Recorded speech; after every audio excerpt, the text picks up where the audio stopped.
ओम शांति। आज के वरदान, बाप दादा के वरदान अपने प्यारे बच्चों के प्रति। डेट 4 मार्च 2026। वरदान है, अपने भाग्य और भाग्य विधाता के गुण गाने वाले सदा प्रसन्न चित्त भव। अपने भाग्य और भाग्य विधाता के गुण गाने वाले सदा प्रसन्न चित्त भव। बाबा कहते सदा प्रसन्न रहने के लिए क्या करना है। मनुष्य आत्माएं बहुत समय पर प्रसन्न रहते हैं। प्रसन्न माना सेटिस्फाइड, संतृप्त। कब प्रसन्न रहते हैं? अब जो चाहते हैं वो भोजन मिला, प्रसन्न। जो कपड़ा चाहिए वो मिला, प्रसन्न। कहाँ भी देखने के लिए जाते, चाहना था वहां गए, देख लिया, प्रसन्न। एग्जाम में जो मार्क्स मिलना चाहिए वो मिला, प्रसन्न माने सेटिस्फाइड।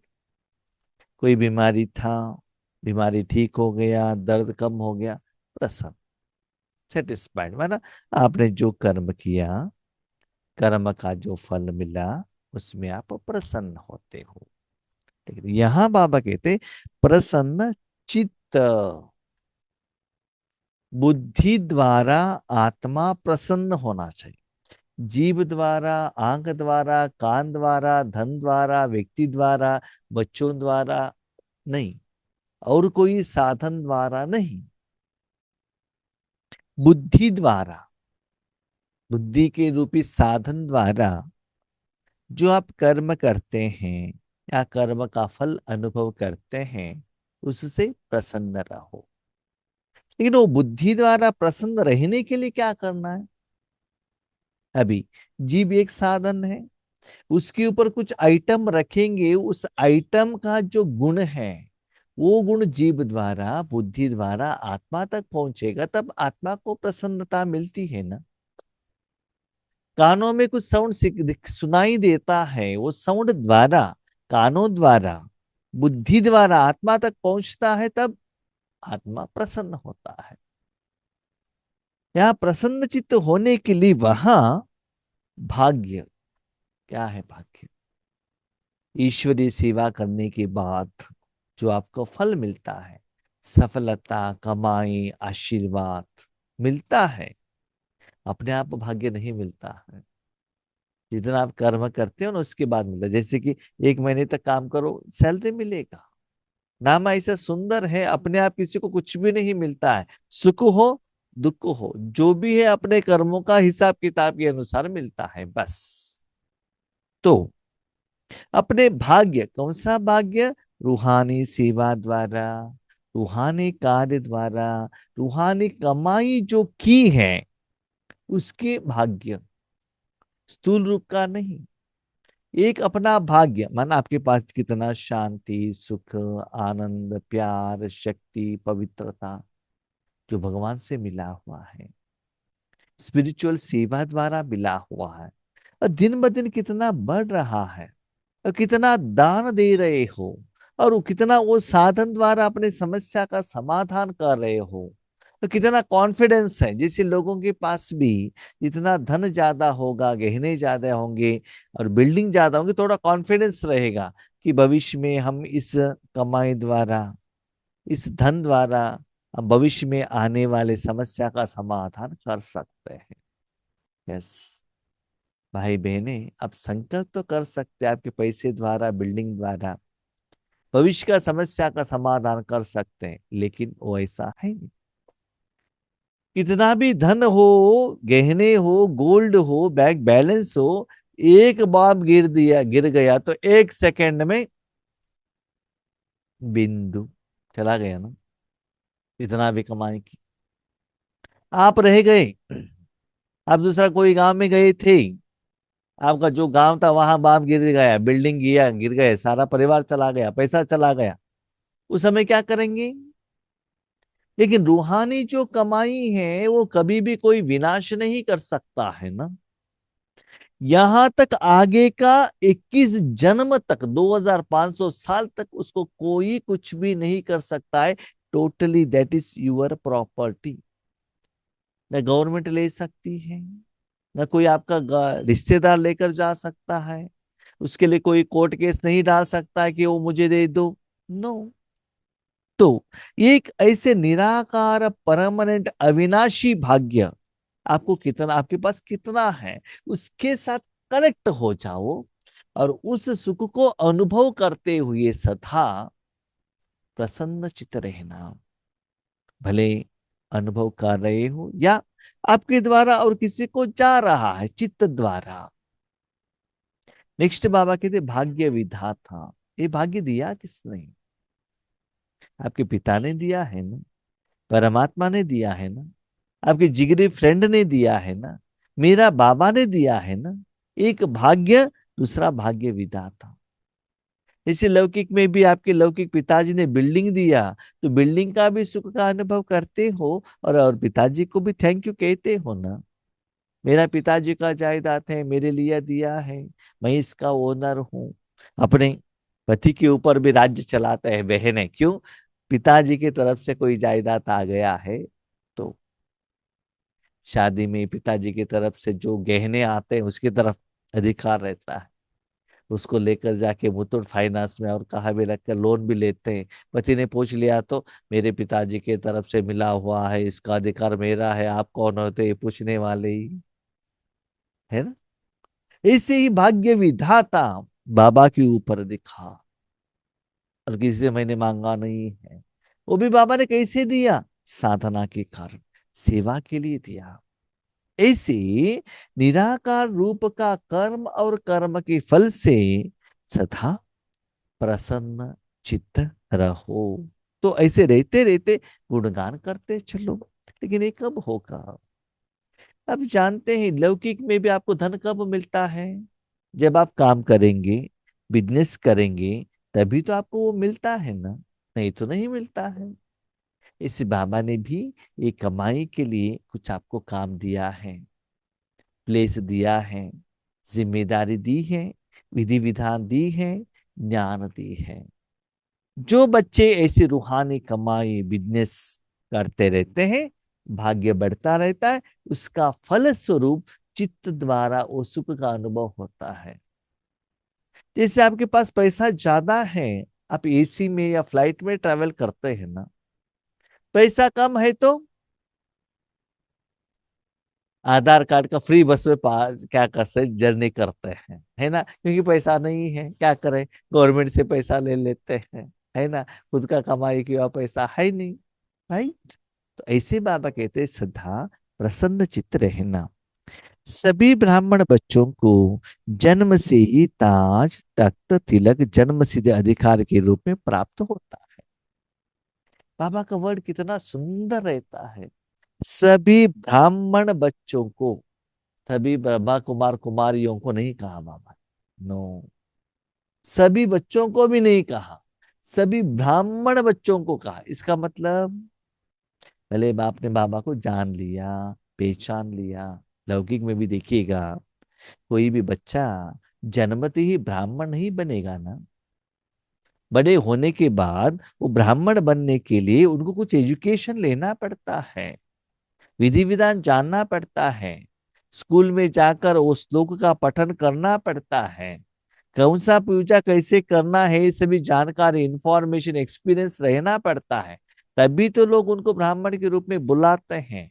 उसके पहले बेसिक एजुकेशन कंप्लीट करना है उनको, 10th या डिग्री जो भी, उसके बाद ब्राह्मण का एजुकेशन। नहीं तो कोई ब्राह्मण के नीचे उनको काम करना पड़ता है, सीखना पड़ता है, उसके बाद ही तो वो ब्राह्मण बनता है।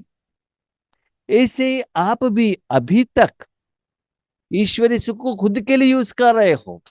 मुझे शांति चाहिए, मुझे सुख चाहिए, मुझे किस जन्म के लिए चाहिए, मेरे परिवार के लिए चाहिए।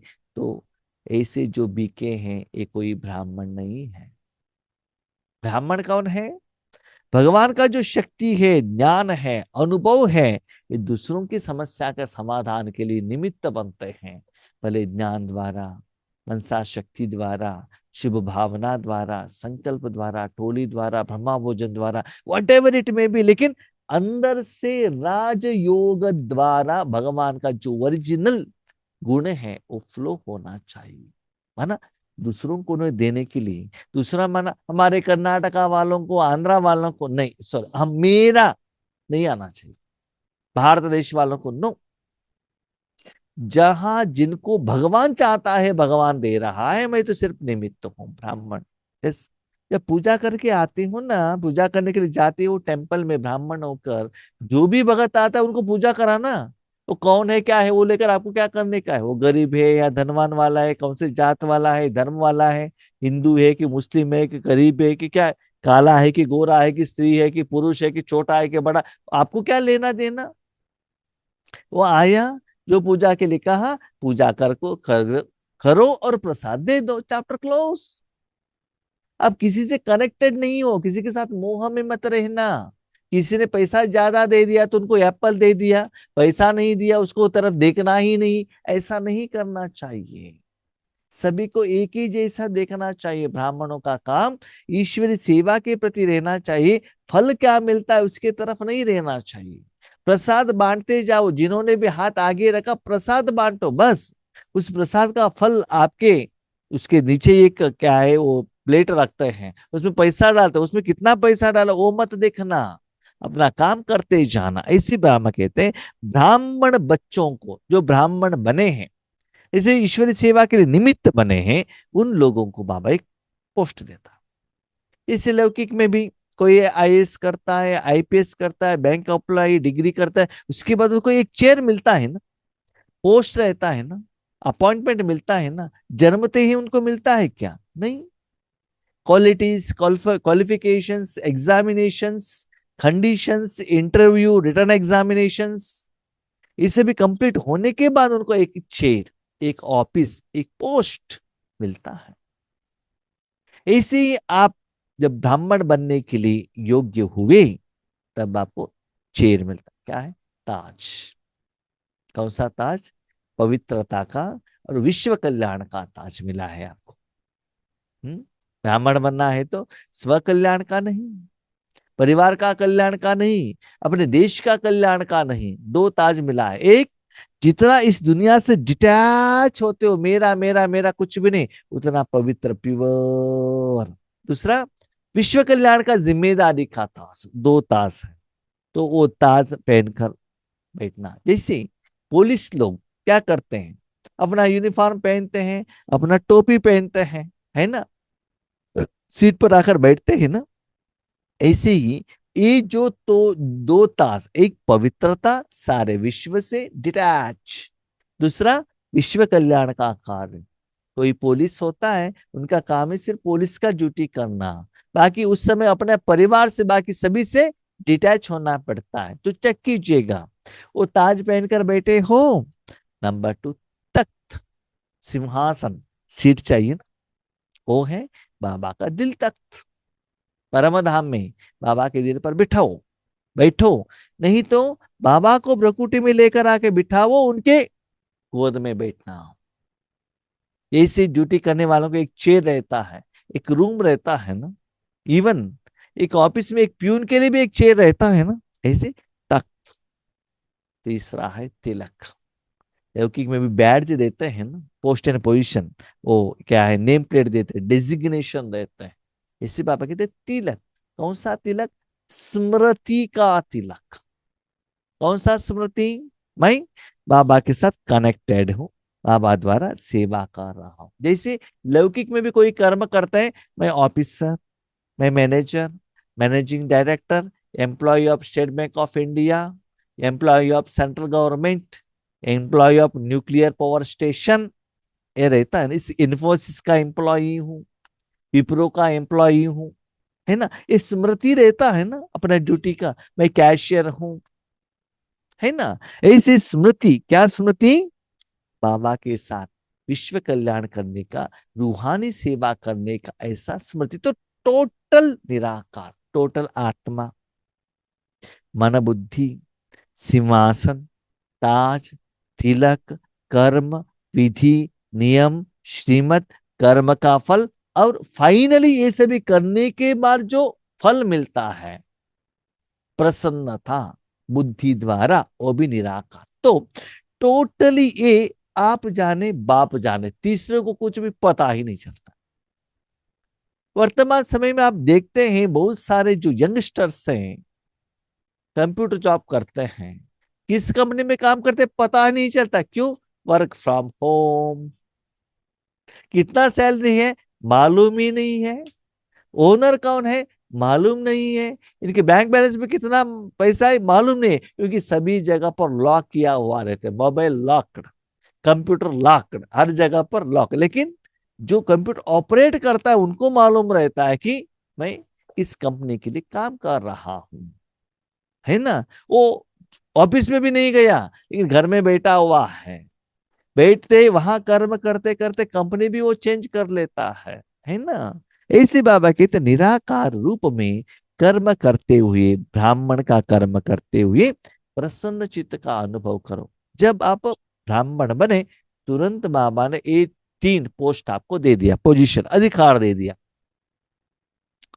इसी पुलिस लोगों को एक लाठी दिया जाता है, कैप दिया जाता है, बैड्ज दिया जाता है, बेल्ट दिया जाता है। कब तक?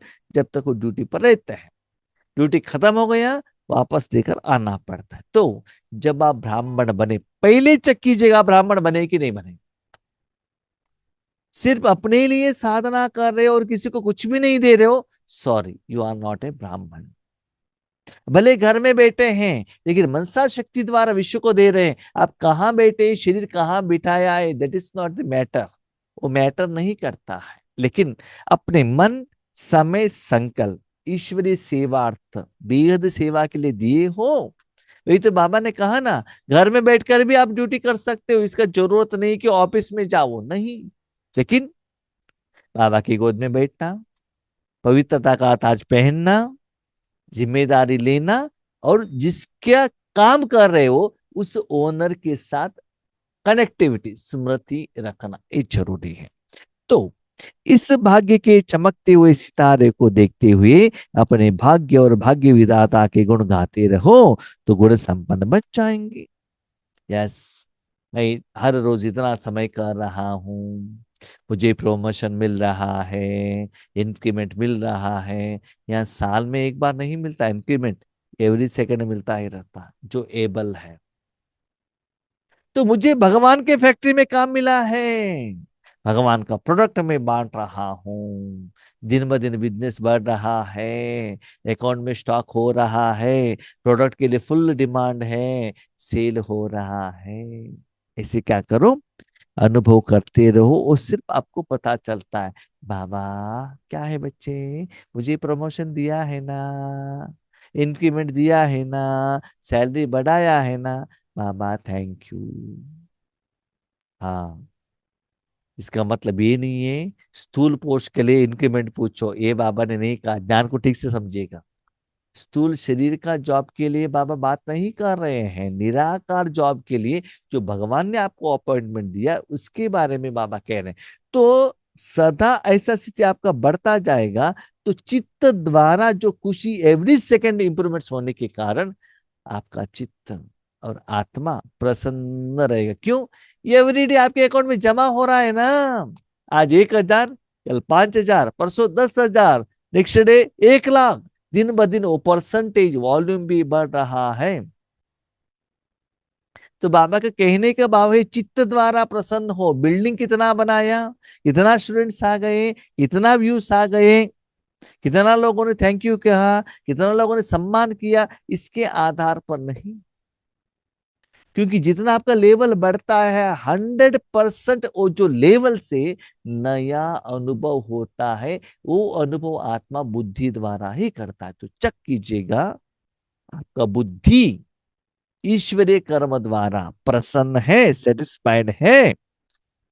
कभी कभी आपके नेक्स्ट लेवल में आने वाले उनको भी बाबा इंक्रीमेंट दे सकता है। क्यों? उनमें वो क्वालिटीज है। तो आपको भी कंपटीशन करना है, हेल्दी कंपटीशन। अपनी कमजोरियों के गुण नहीं गाओ, भाग्य के गुण गाते रहो। मुझे गुस्सा आता है, हमने काम विकार के ऊपर विजय प्राप्त नहीं किया, हम तो बंधन में हैं, हम लौकिक में हैं, अभी भी बच्चों का जिम्मेदारी है, पति डांटते रहते हैं, पति ध्यान में नहीं आए हैं, हमारे सेंटर टीचर ठीक नहीं है, हमको टाइम नहीं मिलता है, हमको घुटने में दर्द है। ये मत करना। आपको किस कंपनी मिला है, कहाँ जॉब मिला है, कितना कमाई कर रहे हो, उसके बारे में सोचते रहना। इतना हम अन एजुकेटेड होने के बावजूद भी, गांव में रहने के बावजूद भी, बाबा ने मुझे अपॉइंटमेंट किया है ना। कोई चार्टर्ड अकाउंटेंट वालों का अपॉइंटमेंट नहीं किया बाबा ने, आईएएस आईपीएस वालों को नहीं किया, और साधु सन्यासी लोगों को, पॉलिटिकल लीडर्स को, फिल्म एक्टरों को अपॉइंटमेंट की नहीं किया। बाबा मेरे में क्या देकर आपने अपॉइंटमेंट किया? सच्चा दिल पर साहिब राजी। तो वो बाबा का जो अपॉइंटमेंट वो फील करते ही आंखों में ऐसा खुशी का आंसू आने लगता है। तो ऐसे गुणगान करो, बाबा थैंक यू। अपने कमजोरियों के गुण नहीं गाओ, भाग्य के गुण गाते रहो, प्रश्नों से पार रहो, तब सदा प्रसन्न चित्त रहने का वरदान प्राप्त हो। सदा प्रसन्न, सदा वो ईश्वरी सेवा करते रहेंगे, कमाई होता रहेगा, आराम से रहेंगे। बस आज वर्तमान समय में देखते हैं ना, जो लौकिक में बच्चों को ड्यूटी मिलते ही टक से वो परिवार से अलग हो जाते हैं, अकेला रहना चाहते हैं, और पार्टी में भी अकेला जाते हैं, वीकेंड टूर के लिए भी अकेले जाते हैं। माँ बाप भाई बहन सर उनको कुछ भी नहीं चाहिए। क्यों? फ्रीडम, मेरा कमाई, मैं जैसे चाहता हूं मैं वैसे खर्चा करता हूं, मुझे पूछने वाला कौन? ऐसे, हाँ। बने नहीं कहा कि आप अकेले बन जाओ, अकेले रूम बनाओ, अकेले घर में रहो, नहीं। घर गृहस्थ में शरीर से रहना, लेकिन मन से एकांत में रहना, फिर दूसरों को भी सहज ही प्रसन्न कर सकेंगे। जितना आपके पास वो सप्त गुण इकट्ठा होता रहेगा, अब दूसरों को भी देते रहेंगे। आपने अच्छा कपड़ा पहन लिया, अच्छा सेंट स्प्रे करके बाहर दुनिया में जा रहे हो, वो खुशबू उनको भी आएगा ना? आएगा कि नहीं? भले स्प्रे तो आपने किया लेकिन खुशबू उनको भी आएगा ना। तो जितना प्रसन्न चित्तता में आप रहेंगे, उसका असर आपके संस्कार के ऊपर, आत्मा के ऊपर, शरीर के ऊपर, वातावरण वायुमंडल के ऊपर, उस वायुमंडल में जो भी आत्माएं आते उनके ऊपर उसका असर पड़ जाएगा। तो साधना, पुरुषार्थ, सेवा ऑटोमेटिकली होता रहेगा। याद रखिएगा, सेवा के फल से निराकार रूप में आप प्रसन्न नहीं हुए, उसको कमाई नहीं कहा जाता है। लेकिन माया कभी कभी कैसे आता है जानते हैं? सेवा करने के बाद, भाई जी क्या है, क्लास बहुत अच्छा था, हाँ क्लास बहुत अच्छा था करके योगेश भाई ऐसे ऊपर चले जाएंगे। एक हफ्ते के बाद न्यूज आता है, जिन्होंने भाषण किया था स्टेज में माइक लेकर, वही दूसरे सेंटर में जाकर योगेश भाई के प्रति ऐसे ऑपोजिट कहते, तब लगता है थप्पड़ लग गया यहाँ, तब पता चलता है ओ, ये तो ड्रामाबाजी था, आर्टिफिशियली था, ये तो ओरिजिनल नहीं है। इसलिए आपसे रिक्वेस्ट है, किसी के बातों में कभी भी फंसना नहीं है, स्पेशली मनुष्य आत्माओं के बातों। अपने बुद्धि से चेक करो, आपका मन बुद्धि लाइट है, किसी का गायन का, वर्णन का, सम्मान का, धन का कुछ भी जरूरत नहीं चाहिए। नो, उसके आधार पर और किसी का मेजरमेंट के आधार पर, याद रखिएगा, अपने क्वेश्चन का आंसर का मार्क्स बाप से ले लीजिएगा, अपने साथियों से, अपने साथ में रहने वाले स्टूडेंट से नहीं। उनको पेपर मत दिखाना, उनसे मत पूछना। पहले हमको एक आदत था, क्या था, क्लास होने के बाद पूछते थे, बहन जी क्लास कैसा था, योग कैसा था, अनुभव हुआ क्या? नहीं नहीं बहुत अच्छा अनुभव हुआ, ऐसे क्लास कभी भी नहीं देखा, हम हर बुट्टी में आएंगे, सब कुछ कहेंगे, लेकिन नेक्स्ट डे से जूम में आते ही नहीं, तब पता चलता है इनका सभी झूठ है ना। इसलिए अभी सुनना पूछना बंद कर दिया है, क्योंकि मैं अंदर से चेक करता हूं हर कर्म में फल क्या हो रहा है, आगे वाले क्या करते हैं मुझे मालूम नहीं है। भले आप कितना भी अच्छा सेंट स्प्रे करके जाओ, आगे वाला टेंशन में है, आपका सेंटर का खुशबू उनको तो आएगा थोड़े ही। नहीं है ना। इसलिए आप अपना ड्यूटी निभाते चलना और सदा प्रसन्न चित्त रहना। बाबा का कहने का भाव है इस वरदान में, बच्चे जितना होता है उतना निराकार में जाना, साकार में नहीं।